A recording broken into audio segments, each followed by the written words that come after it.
Hello students, how are you all? Welcome to the online platform of SMD विद्या मंदिर।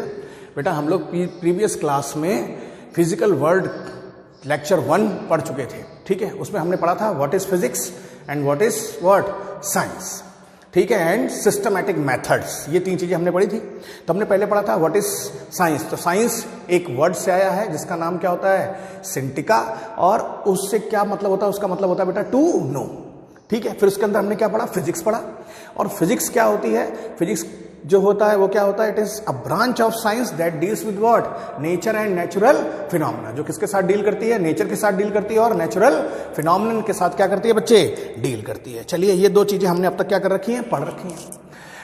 और हमने scientific methods देखे थे, वो एक स्टेप था किस तरीके से हम फिजिक्स में लॉस बनाते हैं और ये देखते हैं। और लास्ट में हमने एक यूनिफिकेशन देखा था, thrust area of physics, unification and reductionism. आज जो हम शुरू कर रहे हैं बच्चे वो है हमारा scope and excitement of physics. तो फिजिक्स के अंदर क्या क्या स्कोप्स होते हैं और क्या क्या एक्साइटमेंट्स होते हैं, उसके बारे में आज हम लोग पढ़ने जा रहे हैं। तो सबसे पहले स्कोप वर्ड को समझते हैं। स्कोप वर्ड का मतलब क्या होता है ये समझना बहुत जरूरी है, तो इसको समझते हैं। मैं एक एग्जाम्पल से समझा रहा हूं कि क्या होता है स्कोप, मतलब कहां से कहां तक फैला हुआ है, ब्रॉडनेस, क्या क्या चीजें हैं। इसको और अच्छे समझने के लिए, जैसे मान लीजिए ये मेरे पास में एक टॉर्च है, ठीक है, इस तरीके से ये एक टॉर्च है, ठीक है। इस टॉर्च का मैंने लाइट ऑन करी इसकी, तो इसकी लाइट रेज इस तरीके से निकल रही है और मैंने देखा कि इसके अंदर से क्या हुआ, इतना जो रीजन है वो क्या हो गया, इसके अंदर से इतना रीजन को इसने क्या कर दिया है, ब्राइट कर दिया है। क्या कर दिया भाई, इसको ब्राइट कर दिया है। तो इस बल्ब का स्कोप क्या हुआ, इस बल्ब का स्कोप ये हो गया, ठीक है।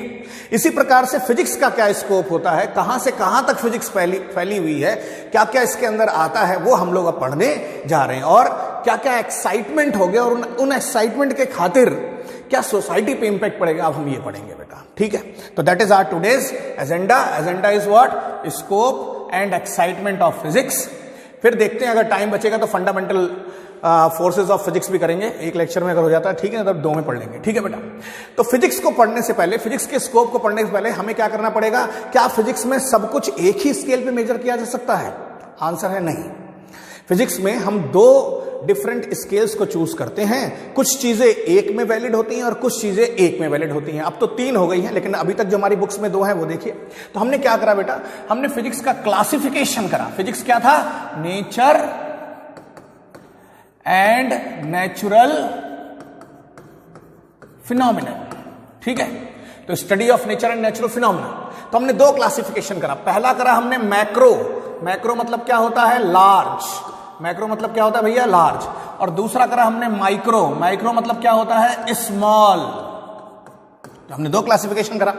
मैक्रो में क्या क्या चीजें आती हैं, जैसे टेलीस्कोपिक एस्ट्रोनॉमिकल चीजें जो हो गई, वो गैलेक्सी इन सब के बारे में पढ़ेंगे। माइक्रो में क्या आ गया, जैसे इलेक्ट्रॉन, प्रोटॉन, न्यूट्रॉन, इन सब चीजों के बारे में, इलेक्ट्रॉन, ये सारी चीजें। तो माइक्रोस्कोपिक डोमेन्स क्या होते हैं वो देखते हैं। तो माइक्रोस्कोपिक डोमेन्स में अगर हम देखें तो it includes the phenomenon at laboratory, terrestrial and astronomical scale, ठीक है। फिर दूसरा क्या होता है, माइक्रो। माइक्रो छोटे लेवल पे, it includes what, atomic, molecular and nuclear phenomenons, ठीक है। ये आ गई बात। इन दोनों के बीच में एक नई टेक्नोलॉजी अभी रिसेंटली आई है जिसको हम कहते हैं मीजोस्कोपिक। ये बेटा अभी नई है, लेटेस्ट आई है, ठीक है। माइक्रो और मैक्रो के बीच में होती है, ठीक है। तो ये क्या लिखा हुआ है, however recently a third domain of interest between micro domain and macro domain is what, mesoscopic. क्या है भैया वो, मीजोस्कोपिक डोमेन आया है। कैसा आया है, मीजोस्कोपिक, ठीक है। And has come in light, ठीक है। और जिसके बारे में हम लोग बात कर रहे हैं, कुछ फ्यू 10 से 100 या 100 से बात करते हैं, emerge an exciting field of research. अभी रिसर्च हो रही है, ये 3 फील्ड हो गई, वैसे आपको 2 ही पढ़नी है। आगे देखते हैं। अब मैक्रो की बात करें तो मैक्रो के अंदर बेसिकली आप क्या पढ़ेंगे, तो मैक्रो के अंदर बेसिकली आप बच्चे क्लासिकल फिजिक्स पढ़ेंगे। क्या पढ़ेंगे आप, क्लासिकल फिजिक्स। थोड़ा धुंधला आ रहा होगा ये, तो क्या पढ़ेंगे हम लोग मैक्रो के अंदर, क्लासिकल फिजिक्स। क्या पढ़ रहे हैं हम लोग, मैक्रो। तो मैक्रो के अंदर हम क्या पढ़ते हैं, क्लासिकल। और इस क्लासिकल के 4 सब डिवीजन होते हैं। एक होता है मैकेनिक्स, एक होता है इलेक्ट्रोडायनेमिक्स, एक होता है ऑप्टिक्स और एक होता है थर्मोडायनेमिक्स। तो एक कौन सा हो गया यहां पर, ऑप्टिक्स। ये कौन सा हो गया, ऑप्टिक्स हो गया बेटा। ये कौन सा हो गया, मैकेनिक्स। ये कौन सा हो गया अपने पास में, मैकेनिक्स हो गया, ठीक है। ये कौन सा हो गया अपने पास में, थर्मोडायनामिक्स, ठीक है। अभी बताते हैं क्या क्या होता है। और लास्ट वाला वन क्या है भाई, इलेक्ट्रोमैग्नेटिज्म, मैग्नेटिज्म। अच्छा, इसमें ऑप्टिक्स आप क्लास 12th में पढ़ेंगे, इलेक्ट्रोमैग्नेटिज्म आप क्लास 12th में पढ़ेंगे, मैकेनिक्स 11th में पढ़ेंगे, और थर्मोडायनेमिक्स भी आप कहां पढ़ेंगे, 11th में। मतलब ये मैकेनिक्स और ये जो थर्मोडायनेमिक्स है, ये जो थर्मोडायनेमिक्स है, ये दो के दोनों आप कहां पढ़ेंगे, 11th क्लास में। और ये जो हैं दो के दोनों, ये जो हैं आपके पास में दो के दोनों, इधर वाले दो के दोनों, ये आप पढ़ेंगे क्लास 12th में। ये आप कहां पढ़ेंगे बेटा, क्लास 12th में। जस्ट अ मिनट, ये हम लोग कहां पढ़ रहे हैं, क्लास 12th में पढ़ रहे हैं, ठीक है। आगे बात समझ में। तो इस तरीके से हमने क्लासिफिकेशन करा माइक्रो का 4 हिस्सों में। आगे देखते हैं क्या क्या चीजें हैं हमारे पास में। अब हम सबसे पहले क्या पढ़ रहे हैं, मैकेनिक्स के बारे में पढ़ रहे हैं। तो मैकेनिक्स में क्या पढ़ते हैं, बेसिकली मोशन ऑफ पार्टिकल, ठीक है, न्यूटन्स के लॉ, ग्रेविटेशन लॉज, ठीक है, रॉकेट का प्रपोर्शन कैसे होता है, प्रोपोगेशन ऑफ वाटर कैसे होता है, वेव्स इन एयर। चलो समझते हैं मैकेनिक्स में क्या क्या आएगा। तो अगर मैं मैकेनिक्स की बात करूं तो मैकेनिक्स के अंदर जो जो चीजें आएंगी वो जरा हम देख लेते हैं। तो इन मैकेनिक्स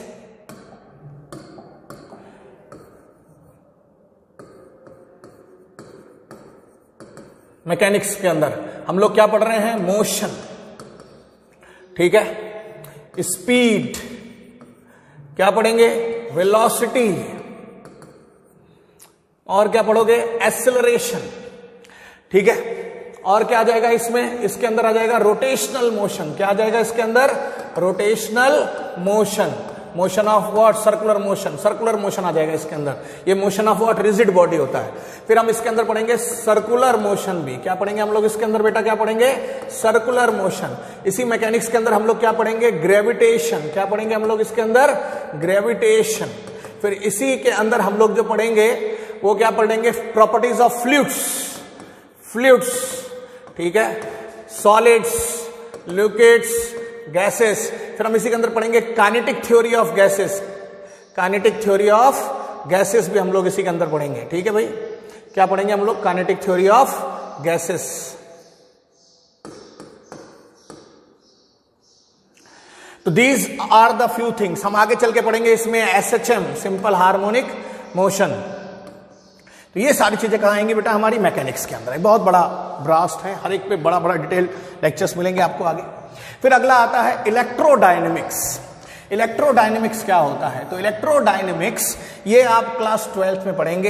इलेक्ट्रोडायनेमिक्स कहाँ क्या होता है वो देखते हैं। ये कहाँ पढ़ेंगे हम लोग, 12th क्लास में पढ़ेंगे। ये पार्ट फर्स्ट बुक के बारे में बात कर रहा है। किसके बारे में बात कर रहा है, पार्ट फर्स्ट। इसके अंदर दो चीज पढ़ेंगे, एक पढ़ेंगे हम लोग इलेक्ट्रो मैग्नेटिज्म, और एक पढ़ेंगे हम लोग, एक तो ये मान लीजिए कि हम क्या पढ़ेंगे, फर्स्ट हम लोग पढ़ेंगे इसमें इलेक्ट्रिक चार्ज, और दूसरा हम लोग पढ़ेंगे इसके अंदर मैग्नेटिज्म, ठीक है। तो हम क्या, deals with what, electric and magnetic phenomenons of a body, Coulomb's law, Oersted law, Ampere's, Maxwell. जैसे ये क्या हो गया, antenna, working of an antenna, ये ईएम वेव, ये सारी चीजें इसके आ जाती हैं। ये सब कुछ इसके अंदर हमारे पास में आता है। थोड़ा सा और देखते हैं कि क्या क्या इसके अंदर हमारे पास में होता है इस इलेक्ट्रोडायनेमिक्स में। तो अगर हम देखें भाई, तो इलेक्ट्रोडायनामिक्स में बेसिकली क्या पढ़ते हैं हम लोग, स्टडी ऑफ चार्जेस पढ़ते हैं। क्या पढ़ते हैं, स्टडी ऑफ चार्जेस, मतलब चार्ज। चार्ज क्या होता है, चार्ज होता है इलेक्ट्रॉन, प्रोटॉन और न्यूट्रॉन। तो स्टडी ऑफ क्या पढ़ते हैं हम लोग, चार्ज पढ़ते हैं। तो बेसिकली चार्ज क्या हो गया, इलेक्ट्रॉन की स्टडी पढ़ते हैं, मोशन ऑफ व्हाट, इलेक्ट्रॉन। उसके खातिर जब ये मोशन में होगा चार्ज, तो एक बार रुका हुआ होगा तो इलेक्ट्रोस्टैटिक्स आ जाएगी। क्या आ जाएगी यहाँ पर, इलेक्ट्रोस्टैटिक्स। और जब मोशन में होगा तो ये क्या जनरेट करेगा, मैग्नेटिक फील्ड। और वैसे होगा तो क्या जनरेट करेगा, इलेक्ट्रिक फील्ड। तो ये part first book class 12th की आपकी आ जाएगी इसके अंदर। फिर आगे देखते हैं ऑप्टिक्स। ये भी बेटा कहां पढ़ोगे आप, 12th क्लास में। ये भी कहां पढ़ोगे आप, 12th क्लास में। ऑप्टिक्स भी कहां पढ़ोगे, 12th में। ऑप्टिक्स क्या होती है, the branch of physics that deals with what, phenomenons of light. ये क्या करती है, deals with different phenomenons of light. Phenomenons of what, light. क्या होता है फिनोमिनन ऑफ लाइट, जैसे यहां लिखा हुआ है, दिख नहीं रहा होगा आपको, क्या क्या फिनोमिनन्स होते हैं। अगर हम फिनोमिनन्स की बात कर लें तो इसके अंदर जो फिनोमिनन्स होते हैं, जैसे रिफ्लेक्शन, रिफ्रैक्शन, इंटरफेरेंस, ये दो तो आपने सुने होंगे, ये नहीं सुना होगा। डिफ्रैक्शन, ये सब 12th में पढ़ेंगे आप लोग, ठीक है। और एक आ जाता है पोलराइजेशन, एक आ जाता है working of telescope, working of microscope, ये सब कुछ कहाँ आ जाता है अपना ऑप्टिक्स के अंदर आ जाता है, ठीक है। तो क्या होता है भाई ऑप्टिक्स, अगर शॉर्ट में देखें तो ऑप्टिक्स क्या होती है, ऑप्टिक्स क्या होती है, branch of physics which deals with phenomenons of light, different phenomenons of light के बारे में हम लोग इसके अंदर क्या करते हैं, पढ़ते हैं, ठीक है बेटा। फिर आगे देखते हैं, नेक्स्ट जो हमारे पास में निकल के आएगा वो क्या है, थर्मोडायनेमिक्स है। तो नेक्स्ट जो है अपने पास है वो क्या है भाई, थर्मोडायनेमिक्स। इसमें हम लोग हीट के बारे में पढ़ते हैं, ठीक है। स्टडी ऑफ व्हाट, हीट, जैसे deals with what, internal energy, entropy, temperature change, ठीक है। Direction of chemical process, efficiency of refrigerator, घर में होता नहीं होता है, हीट इंजन, स्टीम इंजन, सुना नहीं सुना है, steam engine, diesel engine, petrol engine, गाड़ियों में देखा है। तो ये सारे फिनोमिनन्स कहाँ आ जाते हैं, थर्मोडायनेमिक्स। अच्छा, अगर हम बात करें तो थर्मोडायनेमिक्स कैसे बना हुआ है, तो अगर मैं बात करूं थर्मोडायनामिक्स, तो भाई क्या हुआ, इसको दो हिस्सों में तोड़ लो। थर्मो मतलब क्या होता है, हीट, और डायनेमिक मतलब क्या होता है, मोशन, ठीक है, जिसमें हमें cause of motion is known. इसका मतलब क्या होता है, कॉज ऑफ मोशन नोन हो। तो किसका कॉज ऑफ मोशन नोन हो, हीट का। तो हम ऐसी ब्रांच पढ़ते हैं जिसमें हमें हीट क्यों ट्रांसफर कर रही है एक जगह से दूसरी जगह, वो सब हम इसमें देखते हैं थर्मोडायनेमिक्स के अंदर। अब आगे देखते हैं, तो हमने क्या पढ़ा अभी तक, हमने पढ़ा कि फिजिक्स के क्या हो सकते हैं। तो फिजिक्स के हमने अभी तक क्लासिफिकेशंस देखे, और क्लासिफिकेशन कुछ हमारे इस तरीके से आए कि एक क्लासिफिकेशन आया क्लासिकल, एक कैसा आया हमारे पास में, क्लासिकल आ गया बेटा। तो देखते हैं एक बार, इसको रब कर लेता हूं मैं, कलर चेंज कर लूं थोड़ा सा। हाँ, तो एक हमने कौन सा देखा बेटा, क्लासिकल। क्लासिकल का क्या देखा हमने, थर्मो मैकेनिक्स। मैकेनिक्स के दो हिस्से होते हैं, एक स्टैटिक्स और एक डायनेमिक्स। स्टैटिक्स में हम लोग पढ़ते हैं काइनेमेटिक्स और एक काइनेटिक्स, ये पढ़ोगे आप, ठीक है। डायनेमिक्स में हमें दो पढ़ेंगे। स्टैटिक्स में पार्टिकल कहां होता है, रेस्ट पे होता है, ठीक है। इसमें कहां होता है, cause of motion is known. फिर दूसरा क्या पढ़ा हमने, thermodynamics and kinetic theory of thermodynamics. इसमें क्या हम लोग पढ़ते हैं, हीट के बारे में पढ़ते हैं, उसके फिनोमेना। ऑप्टिक्स में क्या पढ़ते हैं हम लोग, लाइट पढ़ते हैं।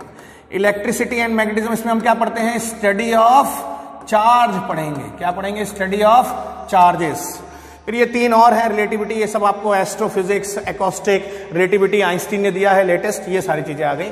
ये सब कहां आ गया आपका, ये सब कुछ आ गया मैक्रो में। सब कुछ कहां आ गया, मैक्रोस्कोपिक में, ठीक है भाई।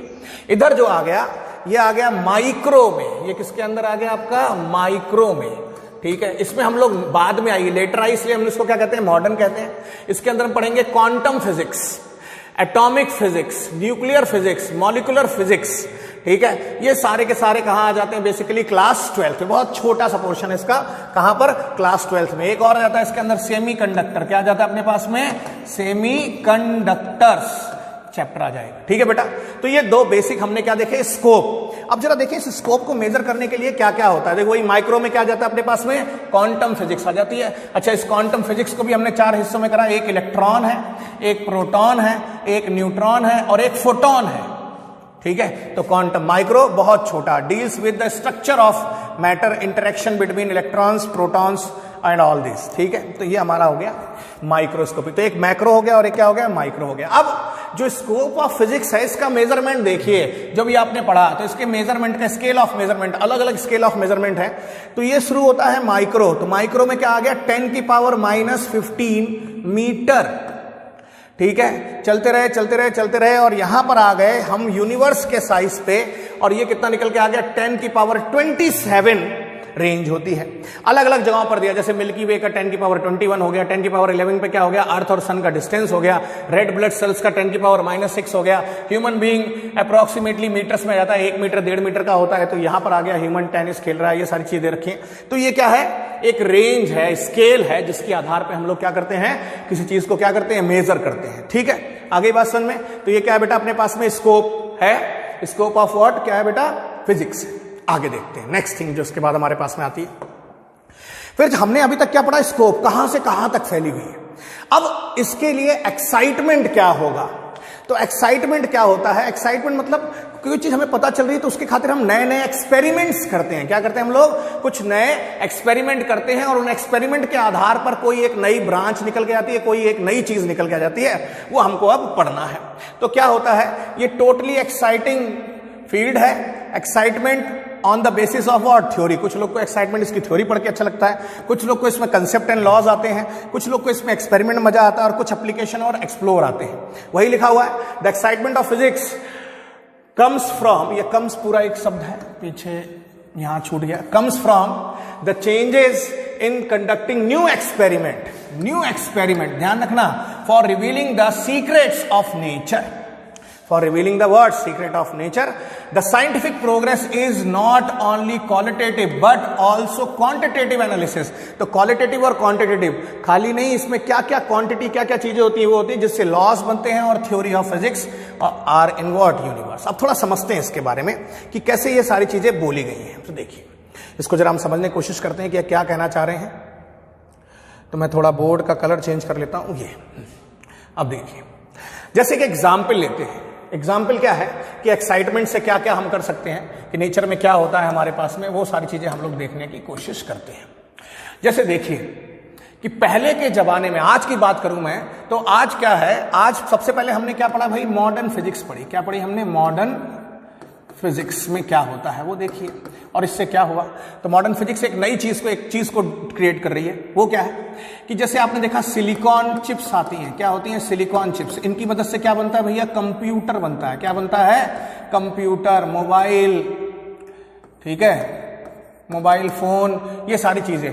ये तब चीज आई जब आपको ईएम वेव के बारे में पता चला। ईएम वेव क्या होता है, इलेक्ट्रो मैग्नेटिक वेव्स। तो देखिए क्या करा, इलेक्ट्रोमैग्नेटिक वेव के बारे में 12th से पढ़ोगे तो उसकी मदद से मॉडर्न ये सब चीजें कहां आ गई, मॉडर्न फिजिक्स का थोड़ा बहुत इस्तेमाल करा गया इलेक्ट्रोमैग्नेटिक वेव, और उसमें सिलिकॉन के बारे में लिखा गया, कंप्यूटर। आज मैं जो बोल रहा हूं आप सुन पा रहे हो। इलेक्ट्रोमैग्नेटिक वेव बेसिकली क्या, कहां मदद करती है, कम्युनिकेशन में। कहां पर मदद करती है, ये कम्युनिकेशन में मदद करती है, पहली चीज। दूसरी थोड़ा देखते हैं, हमने एक ब्रांच पढ़ी है, ब्रांच पढ़ने से पहले हम नई ब्रांच कैसे फिजिक्स में खोजी जाती है वो भी देखते हैं। हमारे पास में इंजन्स थे, क्या थे, इंजन। कौन से इंजन थे, स्टीम इंजन थे। कौन से इंजन थे, स्टीम इंजन। इस स्टीम इंजन के अंदर क्या हुआ, इसकी एफिशिएंसी बढ़ानी है। एफिशिएंसी जानते हो कि इसकी ताकत नहीं, ये ज्यादा आउटपुट दे। तो एफिशिएंसी बढ़ाने के लिए हमने किसको देखा, हमने थर्मोडायनेमिक्स को देखा। किसको देखा भाई, थर्मोडायनेमिक्स में देखा। और थर्मोडायनेमिक्स ब्रांच के अंदर हमने कौन से इंजन ले आए हम लोग, आगे चल के पेट्रोल इंजन ले आए, डीजल इंजन ले आए। तो एक नई ब्रांच यहां से क्या हो गई, खोजी गई इस तरीके से। तो ऐसे बहुत सारे हैं। आगे एक बहुत बढ़िया और एग्जाम्पल अपने पास में,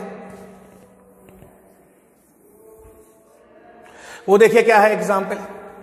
वो जो एग्जाम्पल है वो देखते हैं कि मैक्सवेल साहब आए। कौन आए, मैक्सवेल। 1800 सेंचुरी के क्रॉस मैक्सवेल साहब ने 4 बड़ी बड़ी इक्वेशंस को कंबाइन कर, पूरी फिजिक्स में 4 इक्वेशंस थी, 12th क्लास में पढ़ोगे, इनसे कंबाइन करके एक नई फिजिक्स ही क्रिएट कर डाली, एक नई ब्रांच बना ली, जो आप आगे देखोगे।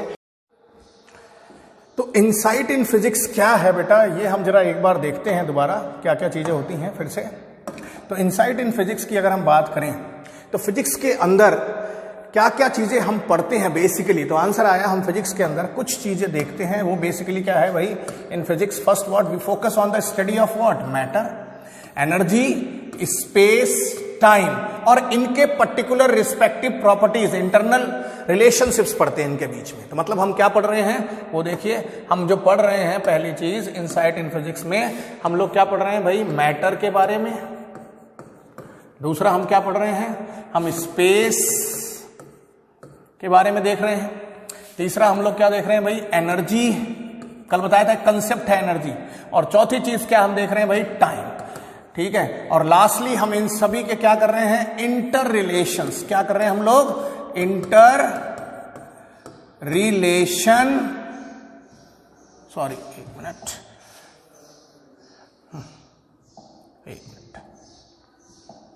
तो हम लोग क्या देख रहे हैं, इंटर रिलेशनशिप्स, हम इन सभी के क्या देख रहे हैं, इंटर रिलेशनशिप्स के बारे में हम लोग पढ़ रहे हैं। तो ये बेटा क्या है इसमें, ठीक है। क्वालिटेटिव मेजरमेंट देखते हैं, basic laws are in universe और अप्रोक्सीमेशन वेरी इंपॉर्टेंट, ये कुछ चीजें इसके अंदर देखते हैं। तो ये सब हमारी बातचीत हुई क्या क्या कि स्कोप और एक्साइटमेंट क्या होता है फिजिक्स के अंदर। चलिए, तो अब आता है हमारे पास में fundamental nature of what, forces. तो फंडामेंटल नेचर ऑफ फोर्सेस क्या होते हैं वो देखते हैं। तो बेसिकली जो अभी तक पढ़ा है उनको हम 4 फंडामेंटल फोर्सेस में क्या कर सकते हैं, डिवाइड कर सकते हैं। वो 4 फंडामेंटल फोर्सेस क्या है, देखिए the 4 fundamental nature of forces are बेटा, the first one is what, strong force. एक कौन सा होता है, स्ट्रॉन्ग फोर्स। एक होता है ग्रेविटेशनल फोर्स, नीचे गिर रहा है।